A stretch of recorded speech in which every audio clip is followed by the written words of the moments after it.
Bethesda, bonsoir. Je dis bonsoir à tous ceux qui nous suivent en ligne. Et nous sommes contents pour être le porte-parole de Dieu encore une fois. Nous dirions une énième fois dans le cadre de ce voyage des 10 jours de prière où ensemble nous sommes en train d'examiner ce que c'est la prière selon les lunettes de Jésus. La prière selon les lunettes de Jésus. Mais il y a une question, je ne sais pas si vous l'avez déjà posée à vous-même.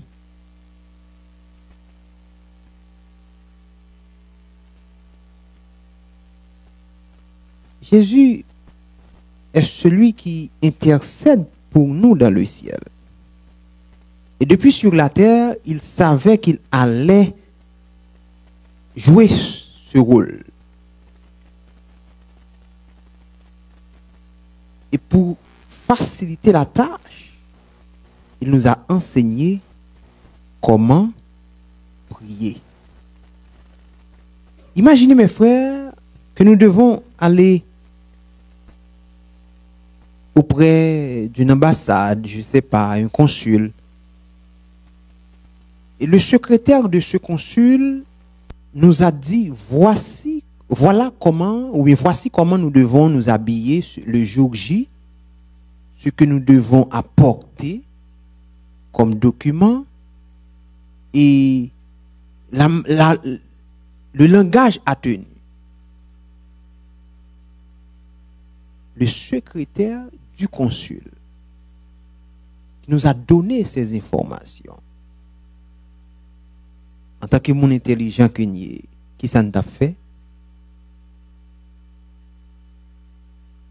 Mais imaginez que nous trouvons aussi des informations différentes sur ChatGPT.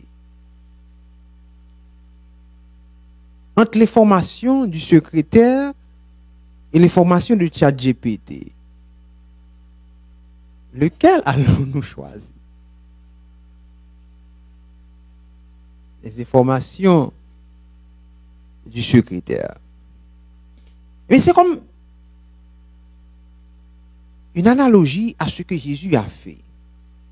C'est lui qui devrait exaucer. D'ailleurs, il a dit que nous devons prier en son nom. Tout ce que nous demandons en son nom, il va pouvoir faire tout ce qu'il veut, tout ce qu'il peut pour les exaucer.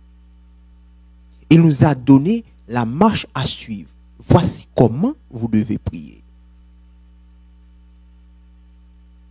Même si je ne sais rien de la prière de Daniel, même si je ne sais si Abraham savait prier, même si la prière de Paul a été la plus facile à répéter, la prière de Jésus, c'est la prière du secrétaire du consul. Je vais devoir apprendre à travers la prière de Jésus. C'est le modèle, le template, le canevas le plus approprié. Et si nous saisissons, frères et sœurs bien-aimés, tout ce qui a été dit depuis mercredi soir jusqu'à hier soir, nous devons avoir déjà des bagages pour mener un autre style de vie de prière.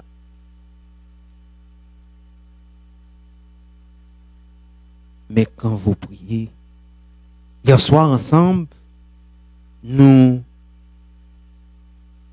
avons examiné cette membre de phrase que ton nom soit sanctifié.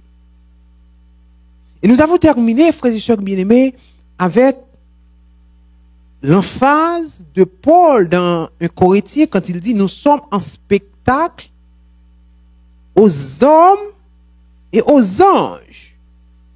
Nous sommes en spectacle dans le monde invisible comme le monde visible.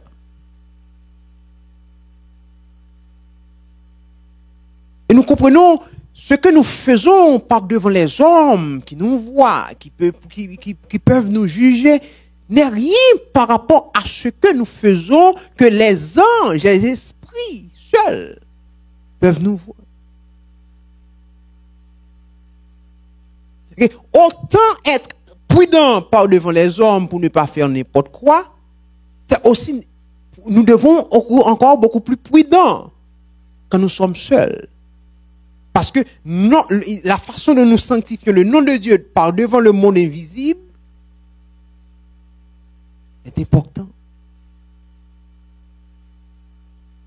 Nous sommes en spectacle aux hommes et aux anges. Parce que Dieu les a chassés du ciel pour leur erreur. Et Dieu est un spectacle, il met Dieu en spectacle pour voir comment ils réagissent envers nous. Parce que Dieu les a traités comme il devrait. Et pourquoi ceux qui sont d'Haïti, d'Afrique, tout ça, ils savaient comment les esprits que l'on appelle lois se manifestent.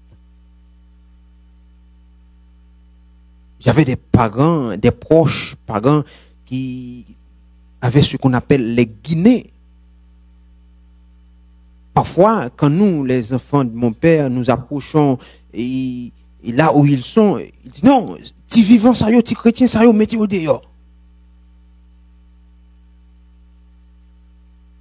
Dit pas besoin de ti chrétien ça yo là, mettez au dehors. Parfois, ils n'acceptent pas que nous soyons présents là où ils font l'appel aux lois. C'est comme pour dire, notre présence perturbe le milieu.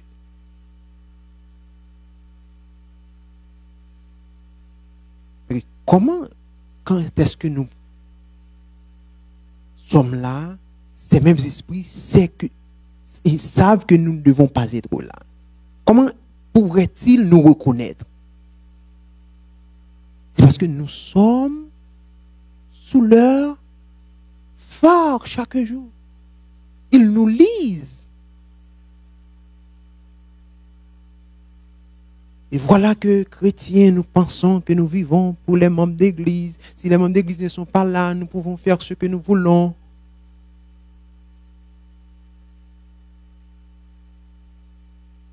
Nos prières sont conditionnées dans le monde visible comme invisible. Il se peut que je sanctifie le nom de Dieu dans le monde visible, mais si le nom de Dieu n'est pas sanctifié par mon comportement, ma parole dans le monde invisible quand je suis seul, c'est aussi une blasphémation au nom de Dieu. Nous avons terminé hier soir pour comprendre que la prière implique un style de vie. Quand Paul dit prier sans cesse, ce n'est pas mettre à genoux 24 heures sur 24, mais c'est ma vie même qui est un style de vie. Quand je suis à genoux, je prie. En pleine rue, je prie continuellement parce que mon comportement est une façon de prier, parce que c'est pas à travers mon comportement, je sanctifie le nom de Dieu. Il n'y a un autre moyen de sanctifier le nom de Dieu que par ma parole, mon comportement, ma façon de réagir. Frères et sœurs bien-aimés, si vous comprenez vraiment ce que cela veut dire, vous allez comprendre que très souvent nous ne sanctifions pas le nom de Dieu, c'est parce que nous ne connaissons pas Dieu. Jusqu'ici, nous n'avons pas abordé cette étape dans la prière. La première phrase, notre Père qui est aux cieux. Nous l'avons du tout abordé depuis mercredi. Notre Père qui est aux cieux. Nous n'allons pas vraiment l'aborder. Mais regardez, Jésus a commencé avec le Notre Père. Sa façon de commencer la prière là n'était pas courante. À l'époque, les Juifs considéraient Dieu comme Dieu. D'ailleurs, ils avaient peur de citer le nom de Dieu même. Mais appeler Dieu Père. C'est pourquoi ils ont dit à Jésus, tu blasphèmes. Comment peux-tu dire au Dieu saint, tout-puissant, que nous avons peur de citer son nom, tu l'appelles Père. Et Jésus n'a pas appelé Dieu Père simplement parce qu'il y a en hébreu et ce mot qui est grec, Abba. Là-bas crée une autre intimité. Si pour quelqu'un, on peut dire mon père, papa, c'est aussi vague, mais quand on dit pas, c'est beaucoup plus intime. Et que le Abba, c'est le mot pour traduire l'intimité du Fils avec le Père. Et Jésus considérait le Père comme un Abba. Que ma façon de sanctifier Dieu, la dimension de ma sanctification dépend de ma connaissance du Père. Est-ce que c'est un grand-père grincheux avec un bâton qui me tape à chaque erreur? Eh bien, cette compréhension me dira quel comportement j'adopterai. Est-ce que c'est un père aimant?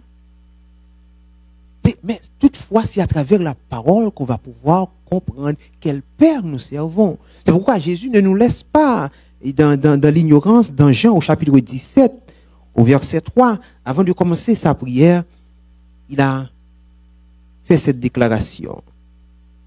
Jean 17, au verset 3, il est dit, la vie éternelle, c'est qu'ils te connaissent, toi, le seul vrai Dieu, et celui que tu as envoyé, Jésus-Christ.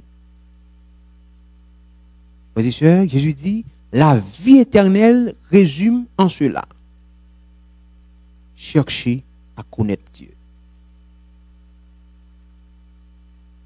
Très souvent, nous pensons que nous connaissons Dieu déjà. On l'appelle Elohim, Adonai, Shabbat. Nous comprenons Dieu. Puisque depuis la classe enfantine, on nous enseigne sur Dieu, nous connaissons plein de chansons, et un point c'est tout. Mais c'est toute la vie éternelle que nous devons faire, passer à connaître ce Dieu. Et c'est comme une énigme ou un maxime pour dire que même la vie éternelle ne suffit pas pour connaître Dieu. Comment, à 30 ans, à 35 ans, à 50 ans, je peux dire et admettre que je connais Dieu? Dieu est mystère.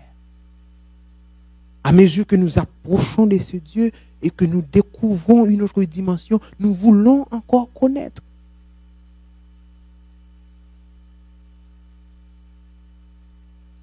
Votre niveau de sanctifier le nom de Dieu dépend de votre connaissance de ce Dieu.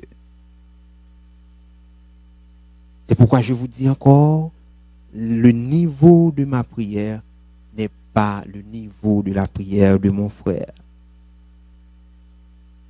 À chacun de nous, notre niveau. Frères et sœurs bien-aimés, en ce soir, nous devons aussi regarder une partie de la prière de Daniel pour accentuer sur ce point précédent, le sanctifier le nom de Dieu, de Daniel au chapitre 10, au verset 13, il est dit, le chef du royaume de Perse m'a résisté 21 jours. Mais voici Michaël, l'un des principaux chefs, est venu à mon secours et je suis demeuré là auprès des rois de Perse. Daniel a prié. Et pour ceux qui pensent que la prière c'est simplement homme et Dieu et que le monde invisible n'est pas concerné, Daniel a prié. Et son exaucement est fait à la minute qu'il a ouvert la bouche. Dieu a exaucé sa prière. Et la réponse devrait arriver dans l'immédiat. Mais l'ange Gabriel, qui portait la réponse, a été empêché par le monde invisible.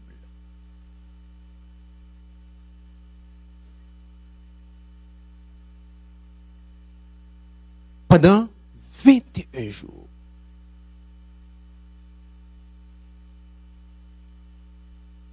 Nous sommes en spectacle aux hommes et aux anges.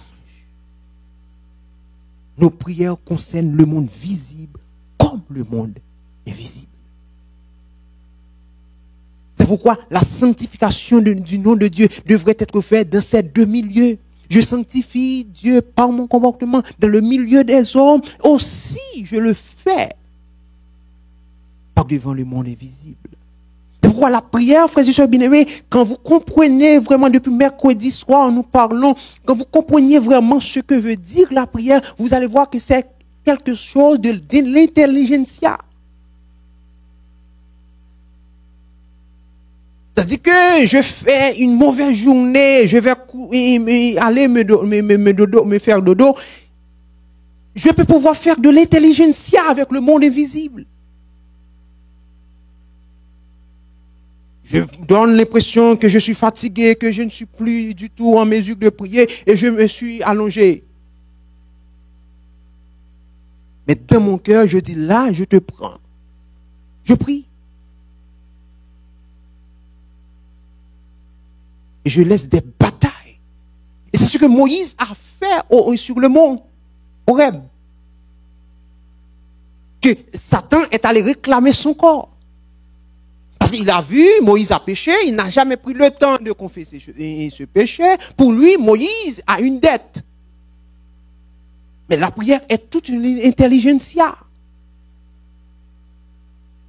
On peut pouvoir bluffer le monde invisible si nous comprenons ce que veut dire la prière vraiment.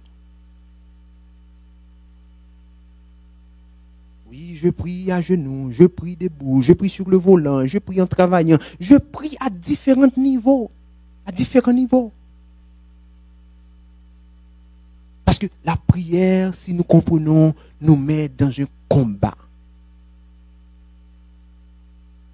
Je dois vous dire que jusqu'à cette présente minute, nous devons continuer à nous former, frères et sœurs bien-aimés.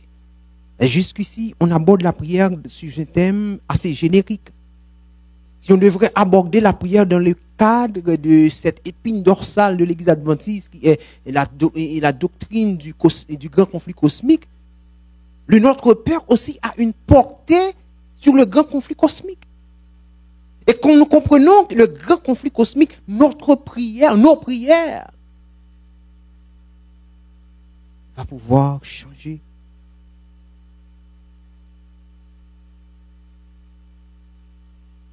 Ce soir, Jésus nous a aussi dit que ton règne vienne. Que ton règne vienne. Il a utilisé le texte de Luc. Le pasteur Pavel, au chapitre 21, au chapitre 17, au verset 21, Jésus a dit aux pharisiens qu'il répondait dans une discussion, on ne dira point, il est ici, ou il est là, car voici le royaume de Dieu est au milieu de vous. Si nous retournons pour comprendre le contexte, c'est les pharisiens qui perturbaient Jésus pour dire où est le royaume de Dieu, quand est-ce que ce royaume doit venir. Il a dit, mais le royaume est là au milieu de vous. Et après, dans les versets suivants, il a averti les disciples pour ne pas se laisser bluffer parce que certains diront que le royaume est ici, le maître est là-bas. Il dit, n'y allez pas. Je suis le royaume. Le royaume est au milieu de vous. Mais c'est quoi ça, le royaume?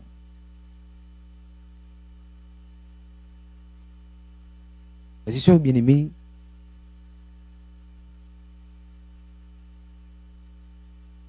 que ton règne vienne.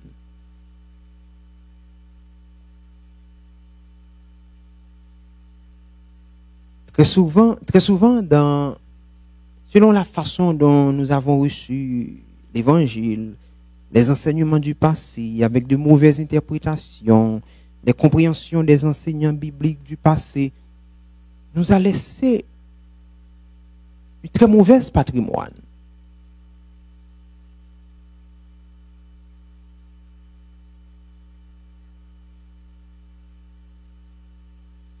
Je crois que dans nos hymnes et louanges, nous avons ce chant qui dit « Je vis au ciel, déjà sur cette terre. » Mais comprenons-nous le sens du cantique par rapport avec notre croyance. Je vis au ciel déjà sur cette terre. C'est le résumé de cette phrase dans la prière de Jésus. Que ton règne vienne. Mes chers bien-aimés, si vous comprenez cette phrase en ce soir, il y a plein de choses que nous n'allons pas répéter.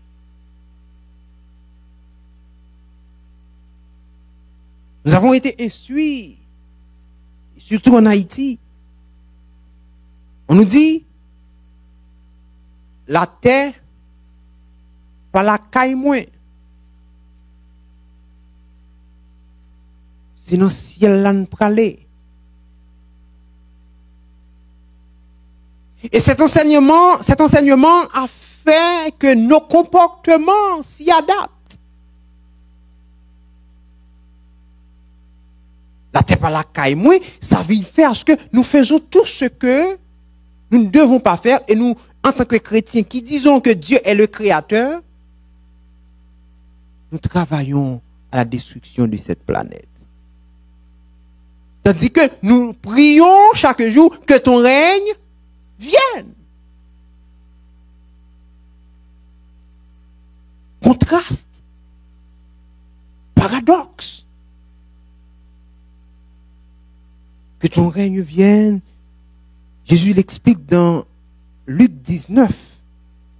Nous allons lire ce passage du verset 5 au verset 9. On nous dit l'histoire de Zachée. Lorsque Jésus fut arrivé à cet endroit, il leva les yeux et lui dit, Zachée, à toi de descendre, car il faut que je demeure aujourd'hui dans ta maison. Zachée se hâta de descendre et le reçut avec joie.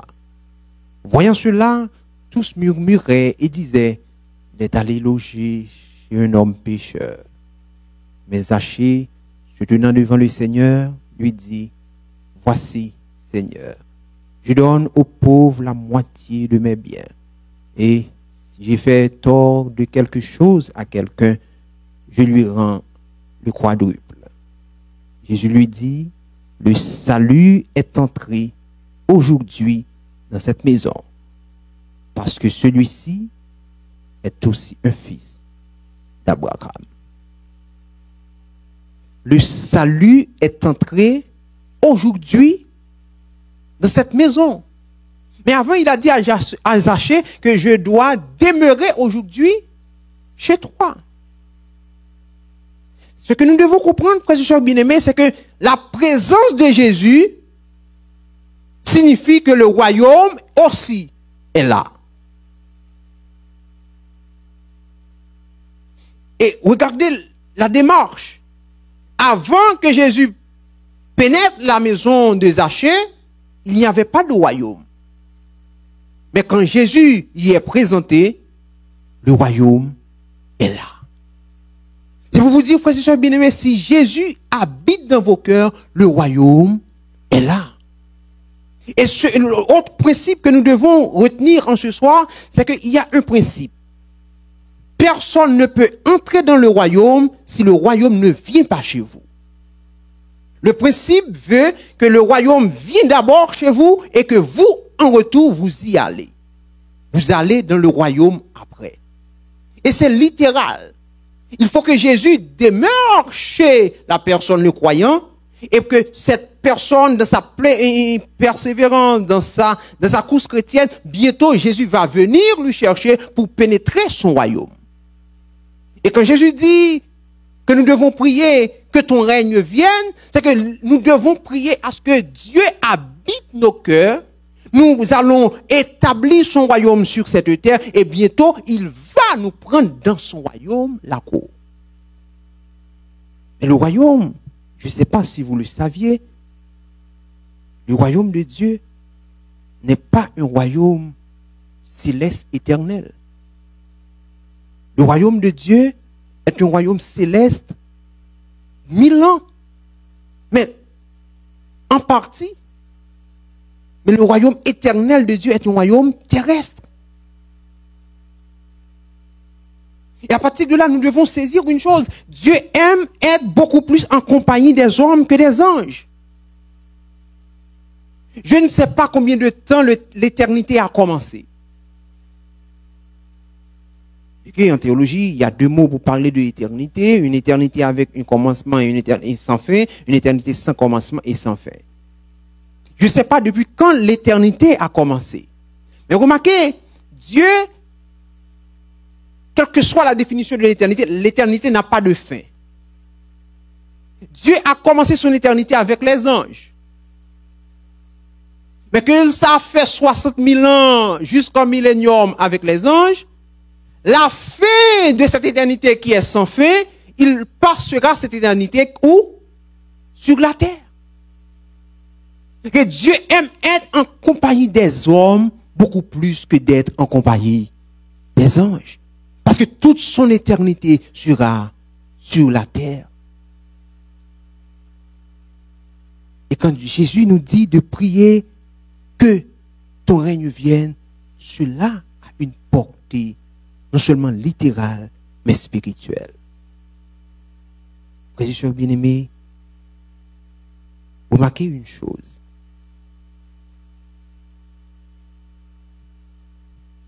Dans Jean au chapitre 17, Jésus allait prier. C'est la prière sacerdotale que nous appelons couramment. De Jean 17 au verset 15,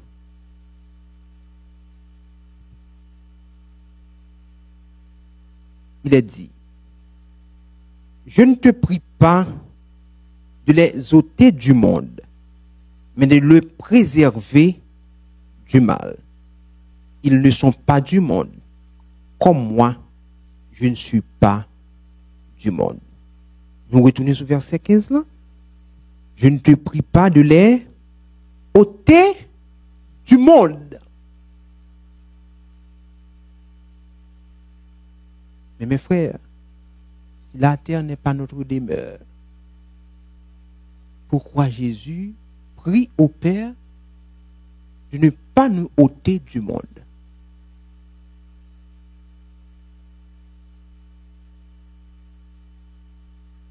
Si Jésus a demandé au Père de nous ôter du monde, sa prière que nous sommes en train d'analyser, d'étudier là, allait être sans importance.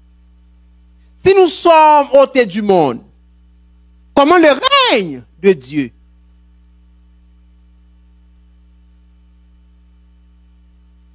C'est pour vous dire, frères et sœurs bien-aimés, Dieu a besoin que son règne établisse sur la terre. Mais pour que son règne établisse, il a besoin de ses enfants pour l'établir.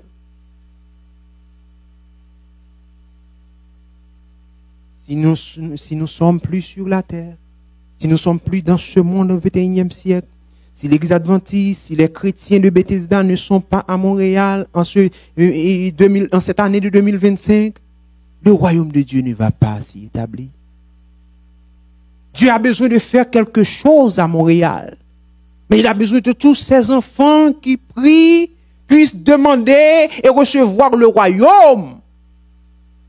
Et en retour, eux, ils vont établir ce royaume à Montréal. Le principe, frères et sœurs bien-aimés, est simple. Recevoir le royaume dans notre cœur et propager ce royaume dans notre entourage. C'est ce que veut dire la prière de Jésus. Nous répéter. Recevoir le royaume dans notre cœur et établir ce royaume dans notre entourage.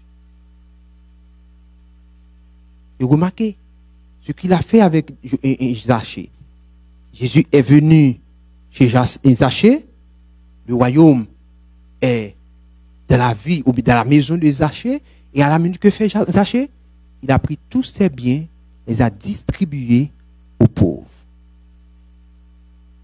Le geste de Zachée signifie pour les pauvres qu'il y a de la paradis. Le geste de Zachée dit aux pauvres que le paradis existe. Parce que ce jour-là, ils étaient contents. Ce jour-là, ils ont retrouvé la joie. Ce jour-là, qu'ils ne pensaient pas pouvoir trouver de quoi manger, ils ont trouvé en abondance. Pourquoi? Parce que le royaume est entré chez Zachée et Zachée a propagé l'effet du royaume dans son entourage. Si vraiment nous prions et que nous réclamons Jésus dans notre cœur, nous allons faire du bien dans notre entourage à Montréal. Et pour pouvoir, frères et sœurs bien-aimés, arriver au but, nous devons faire 3 choses. La première, c'est la prière quotidienne. La deuxième, c'est l'étude de la parole. Et la troisième, c'est le service généreux.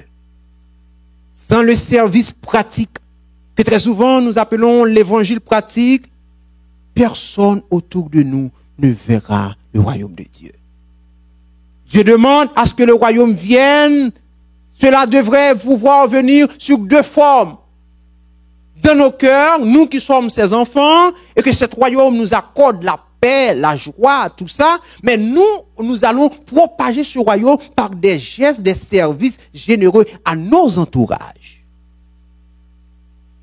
Et pour terminer, je vous accorde l'histoire d'une femme, une sœur adventiste, que le pasteur Pavel Goya, en voyage à Cuba pour une campagne d'évangélisation, un jour, il a constaté des femmes avec plein d'enfants. Une multitude d'enfants accompagnés de leur mère, de leurs parents, sont venus assister le programme. Par curiosité, il a demandé au pasteur du district, mais ces enfants, ils sont nombreux. Pourquoi est-ce qu'ils sont venus en masse chaque soir pour assister au programme? Le pasteur lui dit, je te dis qu'ils sont venus au nom d'une seule personne, tu seras étonné. Le pasteur lui a conduit auprès de la sœur. Il lui a posé la question, qu'as-tu fait? Il a dit, de préférence, comment as-tu pu inviter ces gens? Qu'as-tu dit? Il a dit, non, pasteur, je ne dis rien, j'ai fait quelque chose. Il dit, demain, je te donne rendez-vous et je vais te montrer qu'est-ce que j'ai fait. Au lendemain, ils y sont allés. La maison de la sœur était comme ce qu'on appelle ici le cabanon. C'est comme un cabanon avec 2 lits superposés et une petite table. Et une étagère. C'est ça, sa maison. À quelques minutes, le pasteur Pavel remarque que des enfants venaient de partout. Ils ont entouré la maison et le cabanon.